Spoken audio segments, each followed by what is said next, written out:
Awit 103 verse 5. Pinagkalooban niya ako ng mga mabubuting bagay habang ako'y nabubuhay. Kaya't ako'y parang nasa aking kabataan, malakas tulad ng agila.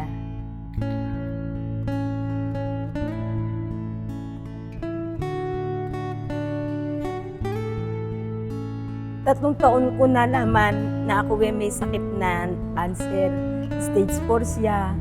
Ngayon, sinubuko niya ako, yung aking pananampalataya.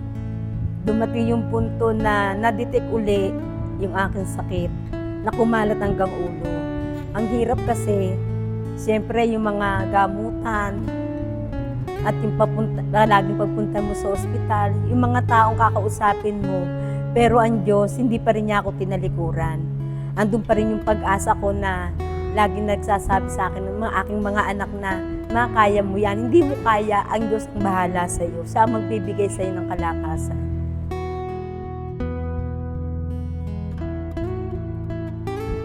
Una sa Panginoon.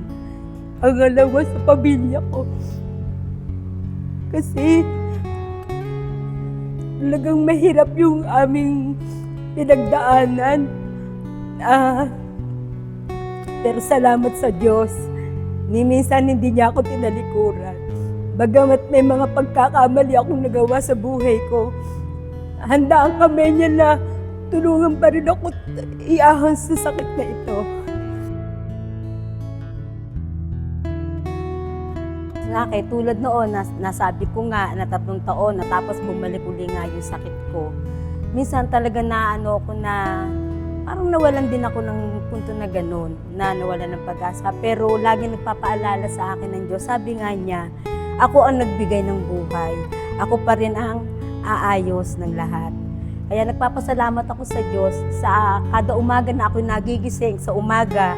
Pinasasalamatan ko siya sa araw-araw ng aking buhay. Nagpapatuloy pa rin ako na nananampalataya sa Kanya.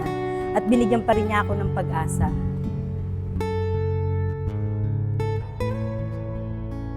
Sa mga tao na nawawala ng pag-asa, sa Diyos lang kayo dapat talaga umasa. Kasi siya lang ang kasagutan sa ating mga problema.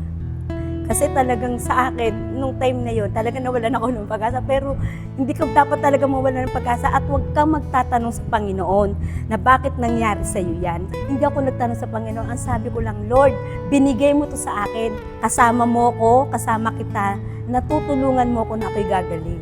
Ako si Minerva Nabal, ang Diyos ang Hari at nagbibigay ng pag-asa.